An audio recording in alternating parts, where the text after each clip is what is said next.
20 years ago, the Twin Snakes was released on the Nintendo Gamecube. It is often still seen as a black mark on the series, and in part I fully understand the criticism. But overall, I think it is a good game. It had a very successful release, and these are my main reasons as to why. Here are 5 things the Twin Snakes got right.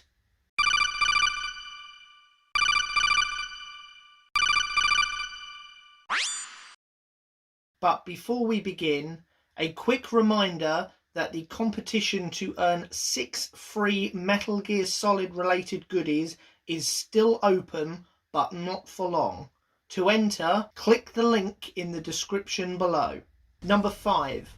Re-recording the dialogue. This was a massive undertaking, and a huge thanks to David Hayter's generosity. Because of that, the majority of the cast were able to reform and perform their roles again. Due to the poor recording quality of the original game, that wasn't apparent on the PlayStation, but it would have been on the Gamecube, a new recording was essential.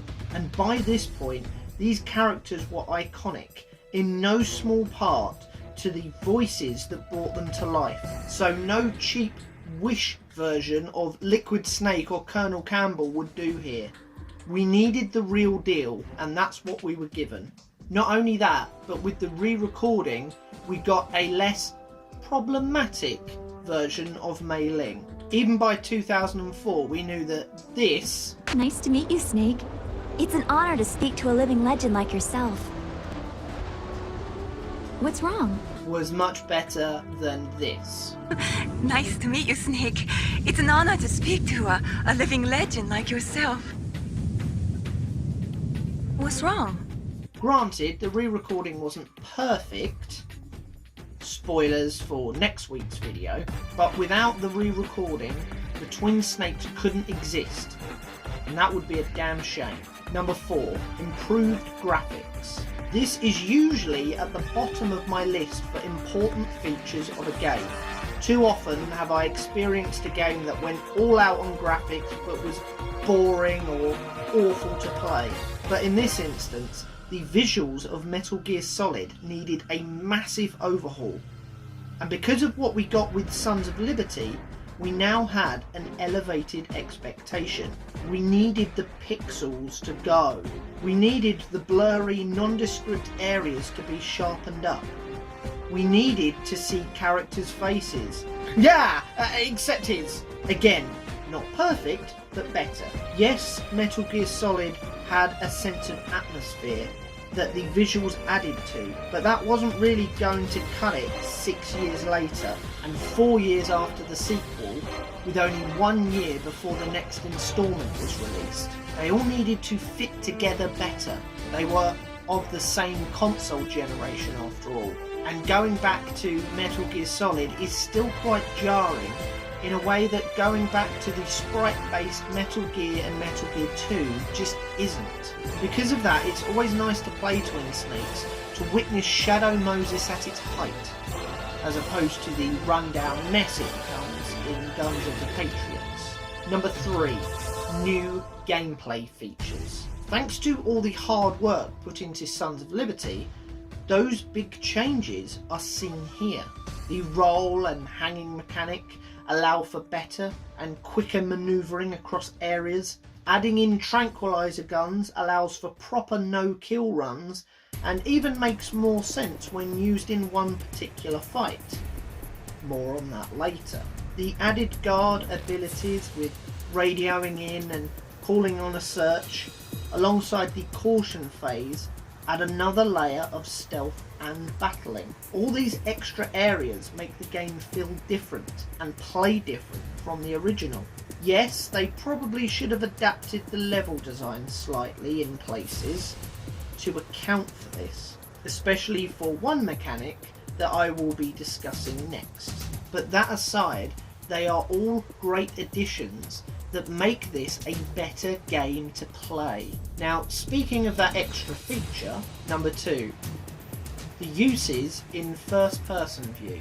Yes, I know you could use first person in Metal Gear Solid, but you could only look around, and on most difficulties where you have a radar, you never need to use it. In the Twin Snakes though, you can use weapons, just like in Sons of Liberty.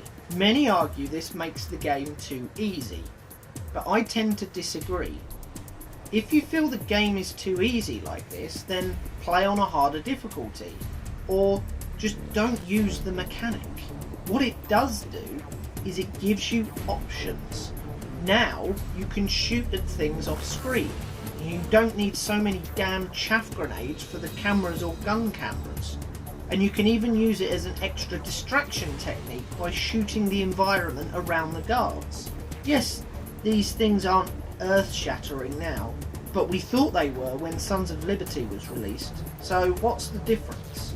Any ability or addition that gives wider freedom is a winner for me, and it allows players to play in their own way. That can only be positive in my book. Number 1, reduced backtracking. Going back to get the PSG-1 right before ending up in the torture room right near it shortly after. Moving from the computer room down all the ladders to get to a cold area and back. Then doing it all again to ride the elevators to get to a hot area and back. These are easily the 2 worst areas of the original Metal Gear Solid, and they are sections I always hate playing when I get to them. The Twin Snakes has 2 simple solutions. Go back to the offices before the Mantis fight to get the PSG-1T to fight Sniper Wolf. It's so much quicker, and also explains how she survives the first fight. You can then get the lethal PSG-1 right after the torture sequence, as it's right below you.